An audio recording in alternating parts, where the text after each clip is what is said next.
rumput begitu subur, sahabat ya. Jadi tumbuh mengambil nutrisi dari tanah.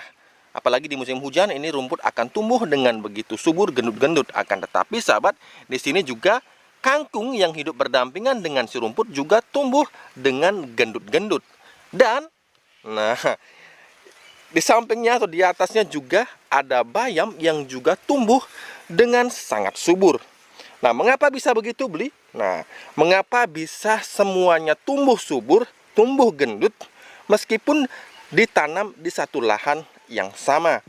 Nah, di sini Bli akan berikan alasannya. Bli akan ambil.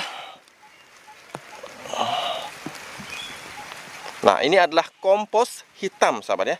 Inilah kompos hitam yang merupakan rahasia kesuburan bagi tanaman-tanaman usia pendek yang bisa kita tumpang sarikan dan bisa kita rawat dengan sangat mudah. Di musim hujan ini sering kita dapati yang namanya nitrogen oversupply atau overdosis nitrogen, karena musim hujan membawa cukup banyak nitrogen, apalagi itu intensitasnya berhari-hari, setiap hari, dan juga membawa keasaman. Nah, sering Bli katakan bahwa di musim hujan perbanyak kompos, kurangi pupuk organik cair. Dan salah satunya adalah kompos hitam yang tadi Bli tunjukkan. Nah, kabar baiknya pada video pagi ini Bli akan menunjukkan bagaimana cara membuat kompos hitam lengkap dari awal sampai akhir. Jadi jangan kemana-mana, tonton video ini sampai habis dan jangan di skip.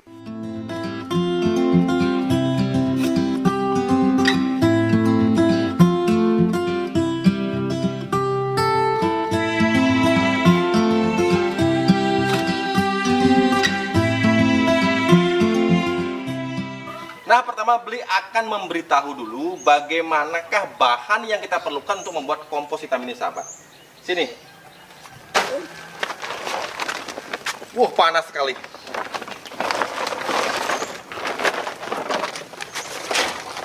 Nah, sahabat, di atas sini sudah terasa sekali rasa hangat sebenarnya. Meskipun kita belum bongkar, akan tapi rasa hangatnya itu benar-benar kerasa. Nah, mengapa bisa begitu, Bli? Mengapa kompos bisa menghasilkan panas? Nah, tentu saja ini karena adanya aktivitas mikroorganisme pengurai yang di sini menguraikan semua bahan-bahan organik yang kita masukkan di sini, sahabat. Jadi sederhananya begini, mikroorganisme itu muncul pada setiap bahan organik yang kita masukkan. Mikroorganisme muncul kemudian menguraikannya dengan catatan. Di sini yang pertama adalah adanya keseimbangan antara bahan hijau dan bahan coklat, dan ini sudah sering Bli kupas di video-video Bli sebelumnya. Jadi apa itu bahan hijau, bahan coklat sudah sering sekali Bli bahas. Silahkan belajar lagi di video sebelumnya. Nah, adanya bahan hijau terutama adalah membantu mempercepat proses dekomposisi yang terjadi. Bila itu hanya menggunakan bahan coklat, apakah bisa terjadi dekomposisi? Bisa, akan tetapi dengan catatan bahan coklat itu juga sudah dalam keadaan setengah terurai. Akan tapi bila kita memasukkan bahan-bahan yang baru kita dapatkan dari kebun, usahakan kita menyeimbangkan antara adanya bahan coklat dan bahan hijau. Untuk rasionya Bli nggak pakai rasio yang baku, sahabat. Yang penting seimbangkan saja. Kemudian untuk membuat kompos hitam, usahakan menggunakan sebanyak-banyaknya variasi bahan. Saya bisa menggunakan bahan dari daun bambu, bahan dari daun pisang, bahan dari dapur, dan banyak lainnya. Jadi usahakan menggunakan variasi yang sebanyak-banyaknya. Lalu bagaimana dengan penguraiannya, Pak? Apakah nanti akan bisa seragam? Nah, benar sekali pertanyaan ini harus sahabat tanyakan kepada Bli. Jadi Bli bertanya sendiri, Bli yang menjawab sendiri. Jadi untuk bahan seperti daun bambu, kemudian juga daun pisang, ini memiliki rasio C berbanding N yang tidak memungkinkan bisa terurai dengan waktu yang sama terhadap bahan lainnya. Sahabat bisa cek di video yang ini, sahabat ya, mengenai rasio C berbanding N dan pengaruhnya pada lama dekomposisi. Jadi bahan-bahan yang berbeda ini bisa kita dekomposisi terlebih dahulu. Jadi misalkan daun bambu dan daun pisang, karena ini lama terurainya, kita bisa lakukan dekomposisi terlebih dahulu. Kemudian baru kita masukkan bahan-bahan yang lainnya yang memiliki rasio C berbanding N yang memungkinkan lebih cepat terdekomposisi. Jadi bahan-bahan yang lebih keras, sederhananya Bli pakainya bahan-bahan yang lebih keras, lebih susah terurai, kita dekomposisi terlebih dahulu. Kemudian baru kita masukkan bahan-bahan yang lebih cepat terurainya, seperti itu. Dan akhirnya semakin kaya kita punya bahan, semakin banyak variasinya. Kalau bisa usahakan lebih dari 20 jenis bahan, sahabat, agar benar-benar kompos kita itu menjadi kompos yang komplit. Nah, kemudian kita akan pindah ke sini, sahabat ya. Tapi belum ditutup dulu. Karena ini penting sekali kita menjaga kelembaban. Nah, kemudian kita ke bak yang kedua. Bak yang kedua ini adalah kompos dari generasi dekomposisi yang di sini, yang sebelum ini sahabat ya. Kita pindahkan ke sini. Nah, apa salah satu cirinya? Cirinya adalah ketika kompos yang di sana itu sudah mulai terlihat hancur. Kemudian suhunya juga sudah tidak setinggi saat di sini. Jadi suhunya sudah mulai mendingin seperti itu, meskipun masih hangat kita bisa pindahkan ke sini. Dan di sini pun sebenarnya masih ada proses dekomposisi atau penguraian. Akan tetapi kalau sudah di sini sahabat, nah kalau yang di sini ya, ini adalah penguraian yang dilakukan oleh mikroorganisme, juga bisa oleh fungi atau jamur seperti itu. Kemudian setelah ke sini maka yang menguraikan adalah organisme pengurai. Sahabat bisa melihat. Nah, di sini sudah mulai ada semacam semut juga sahabat ya. Nah, semut, kenapa semut berani ke sini? Karena suhunya sudah dingin, maka semut mulai berani ke sini membantu proses penguraian. Kemudian juga ada kaki seribu mulai muncul di sini sahabat. Kemudian juga ada cacing. Nah, akan mulai muncul serangga-serangga yang membantu penguraian. Itu yang disebut sebagai organisme pengurai. Jadi mengerti ya. Di sini adalah yang bekerja mikroorganisme pengurai, yang di sini sudah ke organisme pengurai. Akan tapi ini belum sepenuhnya matang. Kita juga harus tetap menutup, kemudian membolak-baliknya setiap 1 minggu sekali sampai benar-benar teksturnya bisa seperti yang kita harapkan. Nah, sekarang beli akan cek seperti apa teksturnya. Nah, sebenarnya ini teksturnya sudah cukup hancur. Tapi beli masih biarkan di sini karena di bak sebelahnya ini masih ada kompos yang belum habis seperti itu sahabat. Oke, kita akan pindah sekarang ke bak yang di sini. Nah, kemudian kita ke blok yang terakhir atau ke kamar yang terakhir. Nah, di sini ada, ini adalah saringan pasir sebenarnya sahabat ya. Fungsinya adalah ketika kita memindahkan dari sini ke sini, dari kamar nomor 2 ke kamar nomor 3 atau kamar terakhir, sahabat bisa menggunakan ayakan sahabat untuk mengayak dari kompos yang ada di blok nomor 2 ini ke blok terakhir ini. Di sini kita sama sekali tidak menggunakan campur tangan mesin sahabat ya. Karena apa? Karena beli khawatir bila kita menggunakan mesin sahabat, maka terjadi kenaikan suhu yang justru berakibat negatif bagi jutaan mikroorganisme yang ada di dalam kompos ini. Jadi beli tidak menggunakan mesin sama sekali. Jadi ketika kita pindahkan ke sini dan kita ingin teksturnya lebih halus, maka beli menggunakan ayakan. Semua dikerjakan oleh manusia seperti itu. Nah, sekarang kita akan buka sahabatnya seperti apa hasilnya. Nah sahabat bisa lihat perbedaan warnanya. Yang ini hitam sahabat ya, yang itu masih agak kecoklatan. Mengapa bisa jadi hitam seperti ini beli? Dari mana asalnya? Nah, pasti sahabat banyak yang bertanya mengapa kompos hitam memang benar-benar berwarna hitam. Karena di sini kita menambahkan beberapa bahan sahabat. Beli membuat kompos hitam ini dengan menambahkan beberapa bahan di fase ini. Di fase kompos sudah benar-benar matang, sudah benar-benar jadi. Jadi beli tidak menambahkan di kamar kedua maupun di kamar pertama itu sahabat.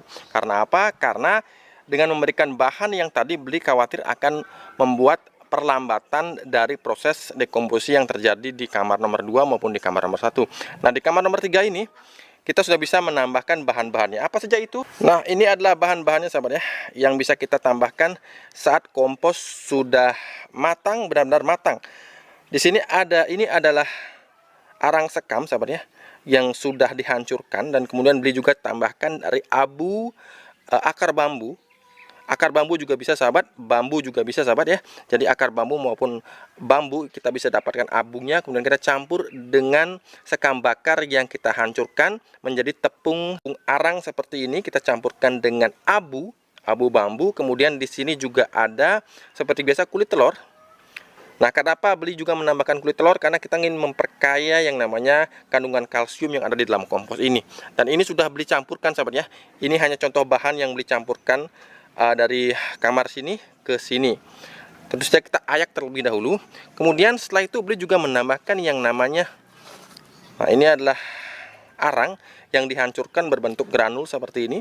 Ini untuk menambahkan tekstur granul. Nah, kalau di luar negeri biasanya ini menggunakan perlet untuk mendapatkan tekstur seperti ini. Karena di sini kita tidak bisa mengakses perlet, maka beli tambahkan yang namanya arang yang dihancurkan kemudian menjadi butiran-butiran kecil atau granul seperti ini. Nah, kemudian ketiga bahan ini kita masukkan ke sini dan kita aduk, dan jadilah teksturnya menjadi seperti ini, hitam.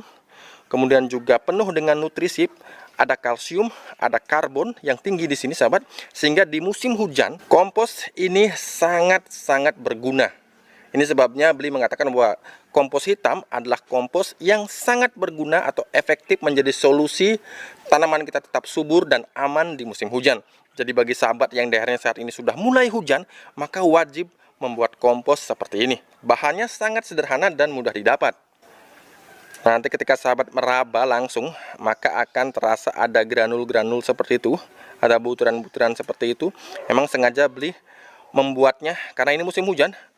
Tanah harus memiliki drainase yang baik, media tanah harus memiliki drainase yang baik, dan Beli sudah bahas videonya di video terdahulu.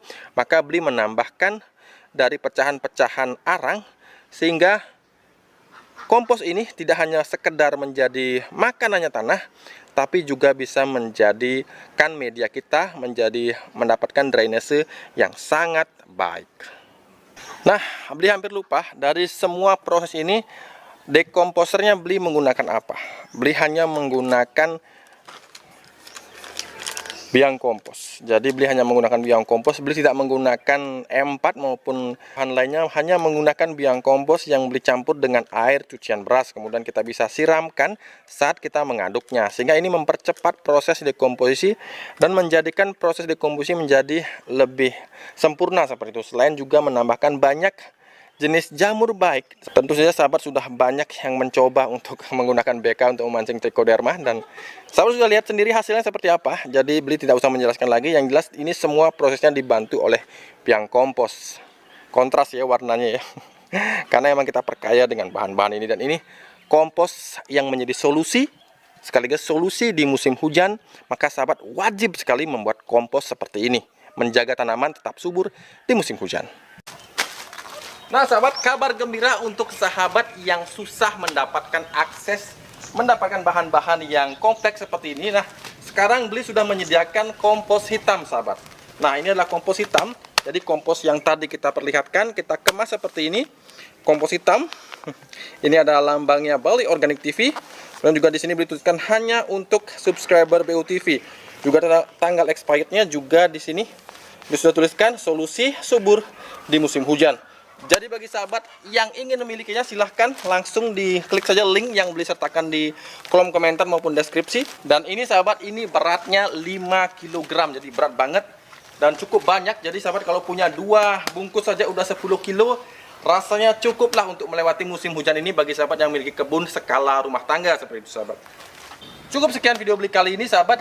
Jadi seperti itulah prosesnya, dan bahan-bahannya pun mudah didapat. Jadi bagi sahabat yang memungkinkan untuk membuatnya, ingat, semakin banyak kombinasi bahannya, maka semakin bagus itu kompos akan jadinya. Dan bagi sahabat yang tidak memilikinya, silahkan. Ini hanya ada sekitar 50 bungkus saja sahabatnya, dan Beli tidak bisa menjual lagi karena sangat terbatas. Tapi bagaimanapun sahabat, ingat pesan Beli selalu, jangan lupa untuk selalu berusaha menanamlah hari ini agar kita bisa panen esok hari. Sampai jumpa lagi di video-video Beli berikutnya.